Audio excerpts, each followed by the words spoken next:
kiss me sweet, and we'll go flying high in birdland, high in the sky up above. High in the sky up above. High in the sky up above. Hello again, future engineers. I am Kathleen Joy Carpio, an industrial engineering student of Batangas State University. For today, I will be providing a tutorial on how to create this other figure. So now, let's open the application Autocad. To start making the figure, let's use the ellipse command, specifically the center. After specifying the starting point, let's input 3.25 and 0 degrees for the major radius. As for the minor radius, it will have a measurement of 2.125. For the next step, use the line command and start at the specific quadrant, and that will be 1.75. Now let's use the circle command, specifically the center diameter. For this part, we will be starting at the end point of the last line that we did, and the measurement of the circle will be 2.76. We will also make another line using the line command, and it will have a length of 0.75. Click enter to stop the command. A second circle will be made using the circle command and center diameter. Specifying this point right here, we will now type in 0.625. For the third circle, we will also use the circle command. However, in this case, we will use the center radius. This indicates the measurement, which is 0.75. As we can see, the circle we created fitted perfectly in our figure.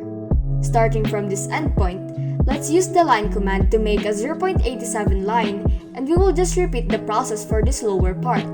These two lines will serve as an indicator for the next shape that we will make. The next step is to type in poly and choose polygon. Indicating the number of sides, we will input 6, then click inscribed in circle. Now, we will just align this with the two lines that we previously created.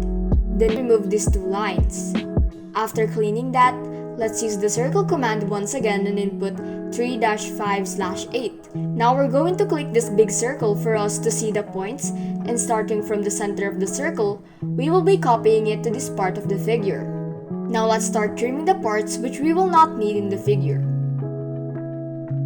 Just continue removing these parts until we are done. Presently, this is our figure. So now let's continue. The next thing that we will do is to use the fillet command by typing F, then R, then indicate the fillet radius, which is 0.25. We will be using that command to these parts. Once more, we will type the measurement of the fillet radius, and that is 0.50. Now use this to these two parts of the figure. As we can see, we have successfully made the figure that we are assigned to make, which is this figure. The only thing left to do now is to plot the dimensions. But before we plot the dimensions, we will be inserting red lines to the specific points of the figure.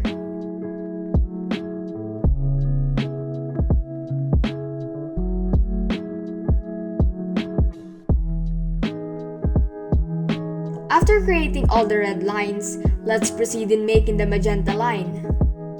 Now that we're done in inserting the magenta line, we can finally plot the dimensions. Just continue inserting them.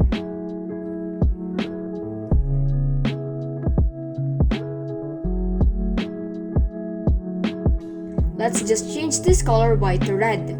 Alright, at this point, we can say that we are actually done with the activity. I hope that you have acquired something from this demonstration today. So that is it for this tutorial. Thank you and have a productive day, future engineers.